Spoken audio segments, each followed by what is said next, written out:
I got so much motherfucking design on right now.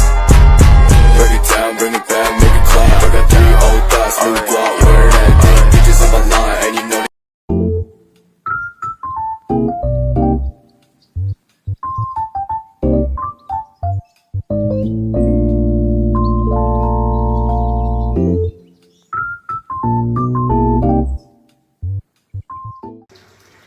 Baik, bismillahirrahmanirrahim. Assalamualaikum warahmatullahi wabarakatuh. Perkenalkan, nama saya Suci Ramadhani dengan NIM D1B1222049 selaku moderator dari kelompok 7. Pada pembahasan kali ini, kita akan membahas tentang materi geopolitik Indonesia. Sebelum itu, kita harus tahu apa itu geopolitik. Geopolitik merupakan keadaan analisis fenomena geografi dari aspek politik yang menyangkut kependudukan, ekonomi sosial, pemerintahan, bahwa negara itu tidak sekedar satuan biologis, tapi juga mempunyai intelektual. Baik, untuk mempelajari lebih lanjut, saya akan melanjutkan kepada teman saya pemateri 1 dan seterusnya. Assalamualaikum warahmatullahi wabarakatuh. Perkenalkan, nama saya Nur Zariani dengan NIM D1B1222039.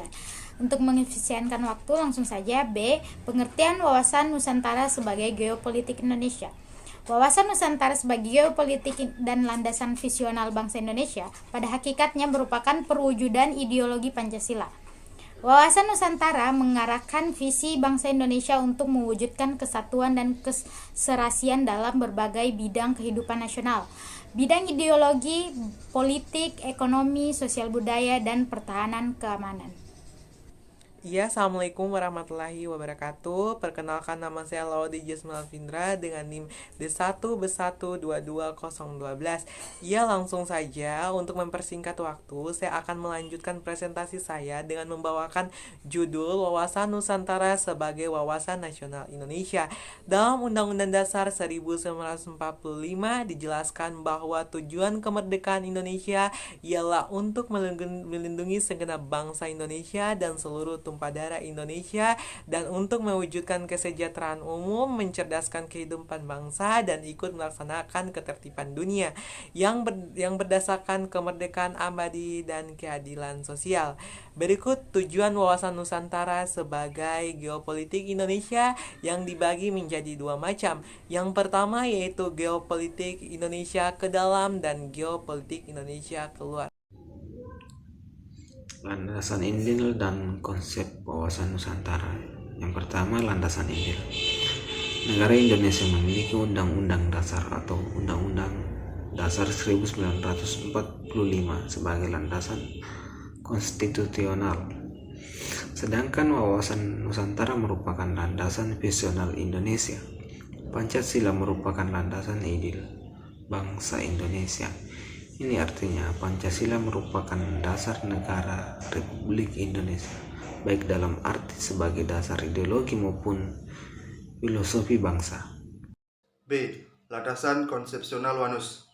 Konsepsional yang merupakan landasan wawasan Nusantara lebih familiar dengan ketahanan nasional, yaitu merupakan kondisi dinamis yang berisi keuletan dan ketangguhan yang mengandung kemampuan mengembangkan kemampuan sebagai konsepsi nasional, berkedudukan sebagai landasan konsepsional. Terima kasih moderator atas kesempatan diberikan kepada saya. Perkenalkan, nama saya Saftir Silayar dengan NIM D1B1222066. Di sini saya akan melanjutkan pemaparan materi bagian E, yaitu hakikat dan asal wawasan Nusantara.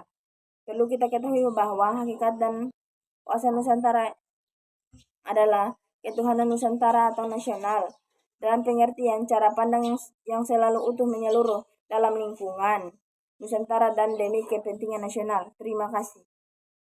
Hakikat dan asas wawasan Nusantara. Baik, langsung saja.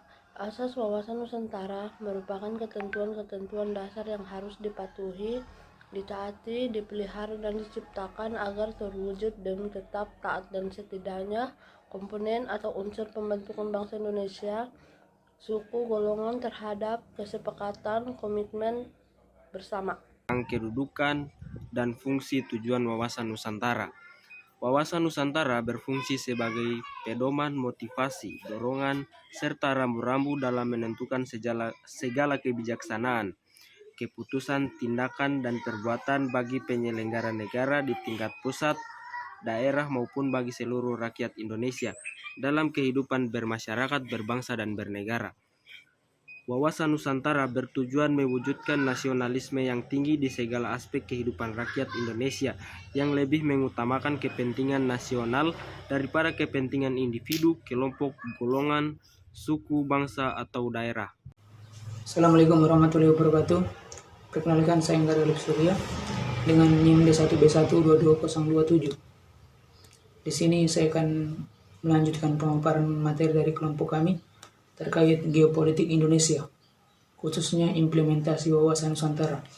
Jadi, implementasi atau penerapan wawasan Nusantara harus tercermin pada pola pikir, pola sikap, dan pola tindakan yang senantiasa mendahulukan kepentingan bangsa dan kepentingan negara daripada kepentingan pribadi atau kelompok. Dengan kata lain, wawasan Nusantara menjadi pola yang mendasari cara berpikir, bersikap, dan bertingkah laku dalam rangka menghadapi berbagai masalah menyangkut kehidupan bermasyarakat, berbangsa, dan bernegara. Implementasi wawasan Nusantara bertujuan untuk menerapkan wawasan Nusantara dalam kehidupan sehari-hari. Sekian dari saya. Assalamualaikum warahmatullahi wabarakatuh. Baik, itulah hasil diskusi kami mengenai geopolitik Indonesia. Terima kasih atas perhatiannya. Wassalamualaikum warahmatullahi wabarakatuh.